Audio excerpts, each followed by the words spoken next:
Morning, welcome to another edition of XFeed. My name is Schiller. We talk about NFTs, cryptos, collectibles, all of that fun jazz every single day. So if you enjoy that, would love for you to subscribe, follow the channel, whatever, share it with a friend. Okay. Everyone has been humbled. The market has taken a crazy downturn. Now, as you know, we don't ever really talk that much about like prices, other than just referencing, big sales here and there. But I was watching Bill Noble this morning, and his thought was at 79K Bitcoin, they're going to end up having to defend it. So we'll see if that ends up being the case. Yeah, we're going to see if that ends up being the case. So there's your little bit of insight from me watching something so you don't have to. But there's also big news that literally nobody is talking about except this Marty Party individual. Massive breaking. U.S. regulator greenlights banks holding crypto for blockchain fees. Sort of interesting. Again, when you're trying to make a transaction on various chains, you have to pay a gas fee, similar like when you drive in a car. No different. The Office of the Controller of the Currency, the OCC, the primary U.S. regulator for national banks, has issued new guidance affirming that banks can engage in a variety of cryptocurrency-related activities without prior supervisory approval. This includes holding crypto assets specifically to cover transaction fees on blockchain networks, such as gas fees on Ethereum and Solana, or similar costs on other distributed ledgers. The move, detailed in OCC Interpretive Letter 1183, released today, rescinds earlier requirements for banks to seek non-objection from regulators and demonstrates robust controls before participating in these activities. So there's a little bit more here. But it says, in my opinion, this explains why JP Morgan and Vanguard bought in the last 2 days. Probably already regretting buying it, even though they're supposed to have it for the customers. But let's move on to some good things about collectibles. LeBron James, year 23 on a card. How much do we think this one goes for? We got the jersey number. I don't think it's his final year. I mean, I guess arguably you never know with that, but I feel like it would be one hell of a farewell tour. But year 23 on a one-of-one card. Not too shabby. But take a look. The NBA cards, especially for tops, are insane. So 2 days ago, they dropped hobby boxes at almost $400 and then jumbo ones for $700. And then showing that they are already getting flipped. So we're out here in this whole Web3 crypto thing. Apparently the alpha is just simply in collectibles. We're in the Minneapolis airport. They have a frickin' vending machine of Pokemon, sports cards, everything. It is becoming so mainstream, ingrained in everything. And of course, we talk about this and other things on the RWA Segments podcast. If you're watching on YouTube, you can find a link for that in the description below or on my bio on X. Congressman Williamson Timmons saying new PFP, and it's a Pudgy penguin, okay? So that's number one. Then we have Liz Willis, and I have no idea who the hell these people are, but again, everybody freaks out because it's some notable person within the government, and it gives you a reminder that, hey, you know what, for this whole like social world, do people really want to have like their face as their profile photo? I mean, obviously on Facebook, that's a thing, but on these other platforms, it doesn't seem like that's necessarily the case, where Jay-Z at one point had a CryptoPunk for their X account. And this is pretty funny from Golden Brawny, highlighting that 19 hours and dude is already done with crypto Twitter, where that Williamson Timmons individual who changed their profile picture. At what point am I allowed to change my profile picture back? Asking for my staff. All right.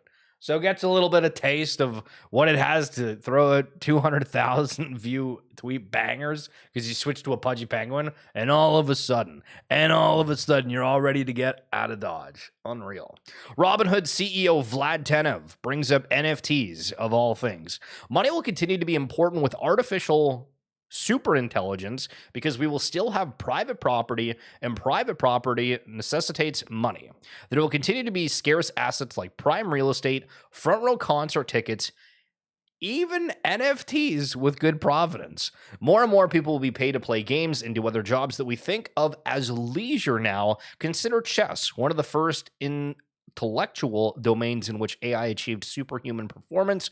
People were saying chess was dead after Deep Blue beat Kasparov in 1997. I have no idea what the hell that is. Now, nearly 30 years later, the chess industry is 5 to 10 times bigger with over 3 times the grandmasters. Can I admit, maybe this is embarrassing. I have no idea how to play chess. I've like never sat down and like actually learned chess. So maybe we do that one day. Who in the hell is going to teach me how to play chess? And then we can add ourselves to the grandmaster list. Probably not going to get that good, but the thought is there, the optimism. Google's CEO says YouTube Shorts content in the US now earn more revenue per watch hour than long form content. So everything is just about quick hits, eh? Everything is about quick hits. Interesting. So this is a Topps card of Vladimir Guerrero Jr. If you watch the World Series, you absolutely know who that is, or even if not. But it's like a direct Blue Jays patch. And that looks hella cool. And you want to see like one of the scariest things? You've probably seen this clip before. But look at this. Warming up. Holy Jesus, Murphy, what are we doing?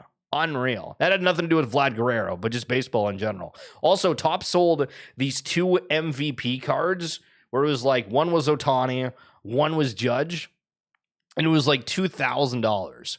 The whole sports industry hobby is getting super expensive, but that's what happens when it goes mainstream. Like Netflix did back in the day. Who would have thought? First it takes out Blockbuster, and then it's going to acquire Warner Brothers?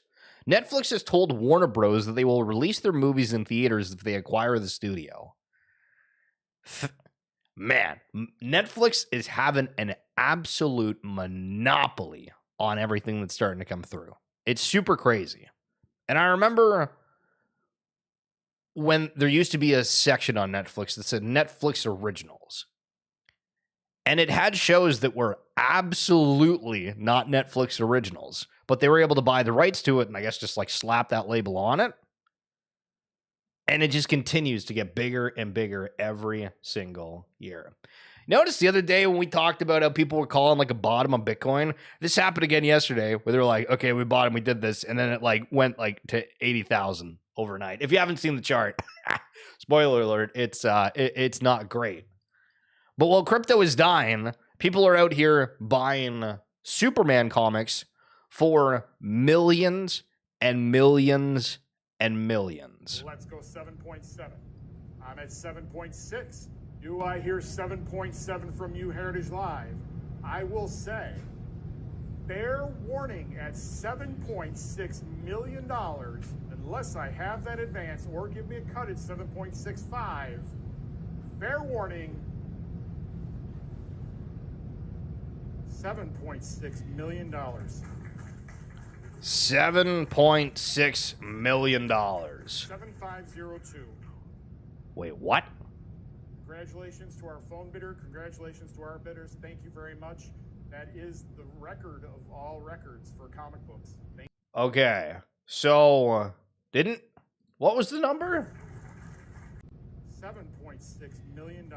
$7.6 million, but the caption says 9.12 million. So what is going on? Yo, Deadpool, what's going on? Have a great day. Yo, thank you. I hope you have a great day too. Yo, Roar, hello. How long is the stream already? We're at like about 8 minutes. Traditionally, we go for like 20, 25, 30, maybe 40 if we go on like a crazy rant, but we'll see. It's just funny. I mean, let's just like look how hey, look at that. Look at that for Bitcoin. 1.41%. Craziness.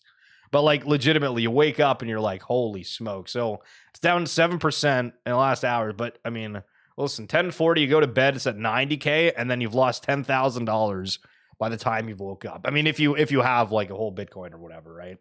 But holy moly. Imagine finding a comic book like that. Well, I think it's about like just buying them earlier, way back when. I mean, even think about it, right? Like Yu-Gi-Oh cards. How many people have just like stuffed Yu-Gi-Oh cards from the original set away? Like you had to be pretty like forward thinking doing that back in the day. But nowadays, everybody collects everything thinking, okay, well, long term, it's going to have some sort of value. So it's changed a little bit. Do any of you have a GameCube, by the way? I've thought about buying a GameCube. I don't know why. It was one of like the game systems that I thought about getting like I don't know why in college, because there was like a couple games. I had a neighbor, and there was some like fantasy medieval type game, and it was like you were in a party, you could walk around. There was like these dungeons and stuff. I know it sounds like super basic medieval. I'm trying to figure out like what that game was, because I remember it being an absolute blast. I don't know if I would like it as an adult, but the nostalgia is there. Yeah, let's go Bitcoin to $1 so I can load a lot of it. Hell yeah, Roar. So, on the topic of Pokemon, one thing that I find super, super cool are within the competition scene. And at one point, I used to go to like Friday Night Magic, and it was something you go to, you pay $5, you get like a free pack no matter what. But if you end up winning it, you get like 3. And that was just at like a local store. But there was one guy that actually made it to, I want to say that it was called like Worlds or some kind of like regional championship, and they had the broadcast and whatnot. And in Latin America, they just did this for Pokemon, and they have like specific ones for like competitors for playmats specifically, and then one for staff. And listen, I think that stuff is so freaking cool. Absolutely love it. Just in, $1 trillion wiped out from the U.S. stock market cap. That was yesterday. 120 billion wiped out from the crypto market cap. I'm gonna be sick. Holy God.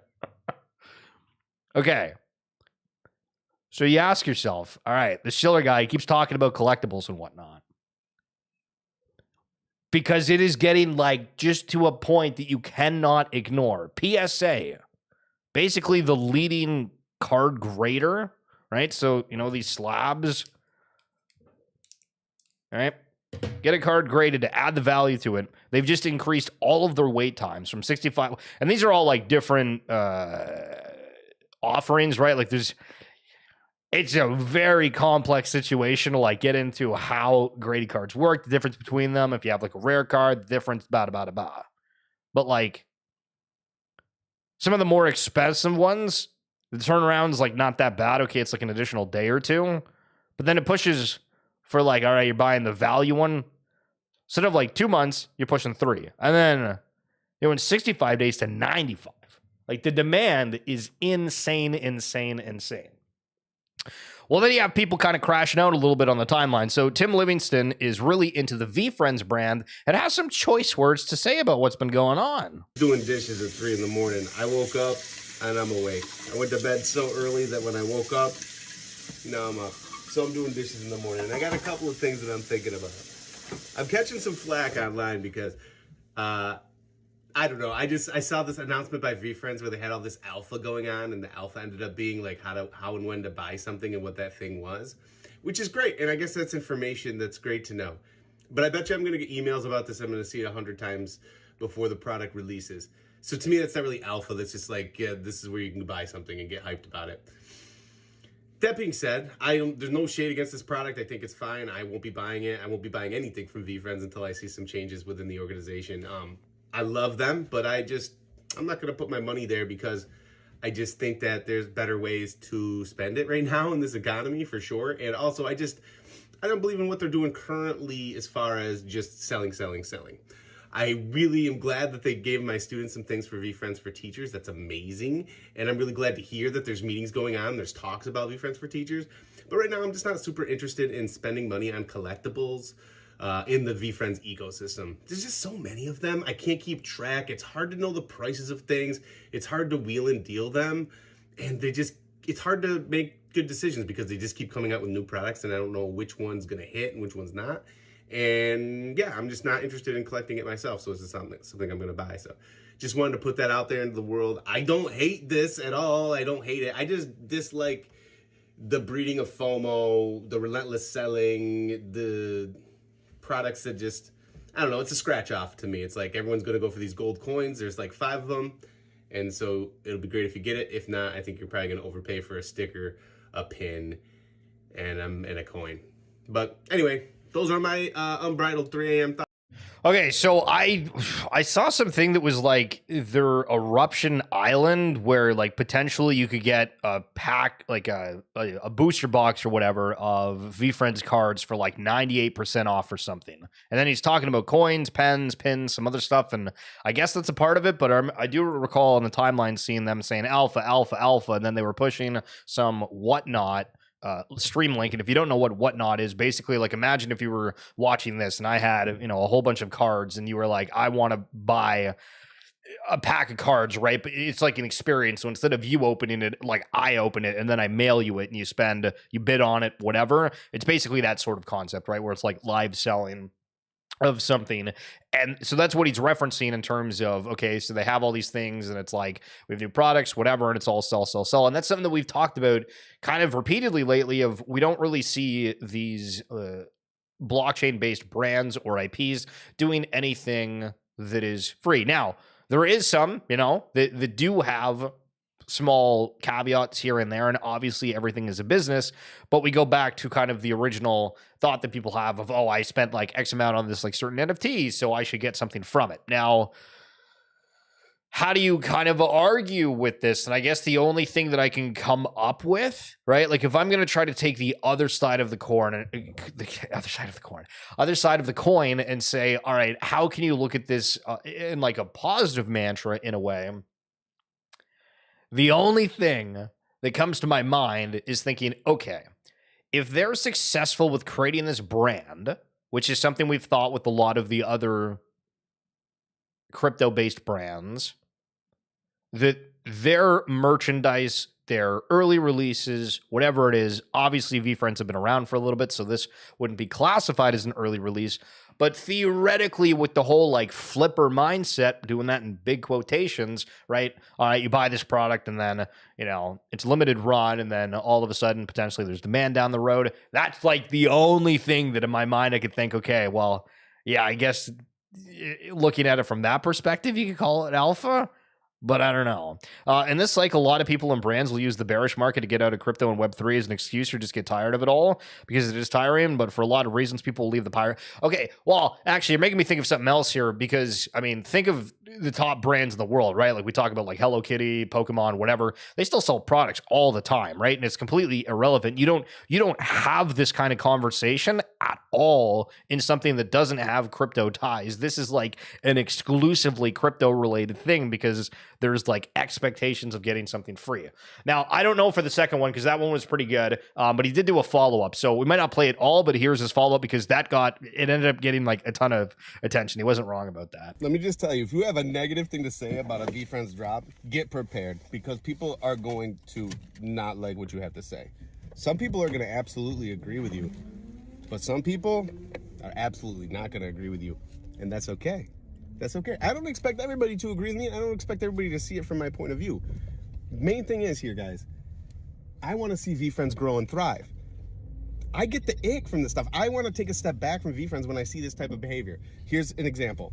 The other night, Gary posted about a VeeFriends show that was going on. He posted it. A bunch of people joined the show. He immediately bid up the dialed in dog spot. It went all the way up to 86 bucks.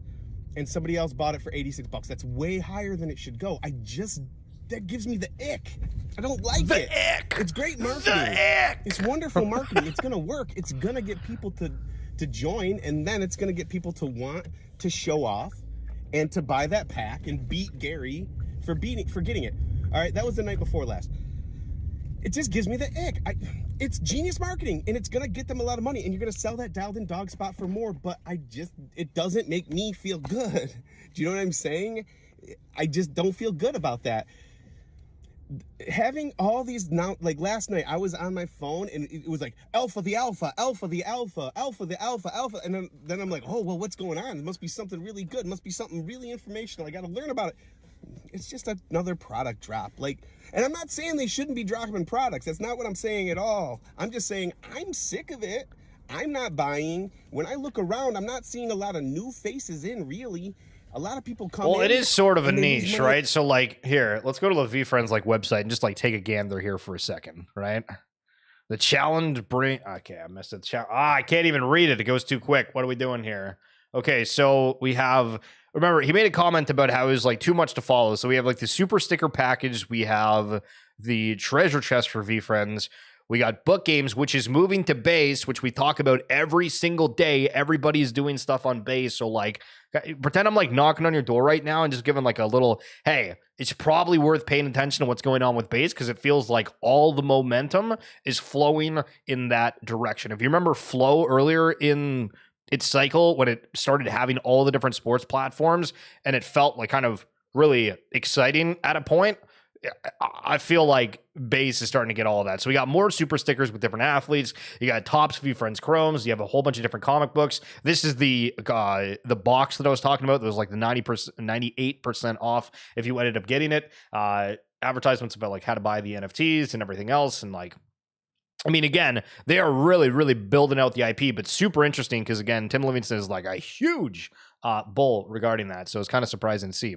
The agree-disagree is a thin line because some will use it to normalize things not working out. I just look at everything like the meme guy of that investigating Dexter. Yeah. No, you're good. It's always, yeah. And if any of you have any extra thoughts or whatever, whenever we discuss something, feel free to share. But Roar, I always appreciate you coming through. And Deadpool Diva, you always share everything. You are an absolute legend. Okay, so pretend I'm still knocking on your door until you absolutely answer because I know you're just sitting there like, I don't want to get up. I'm not going to answer the door. It's going to be a solicitor, and it's me.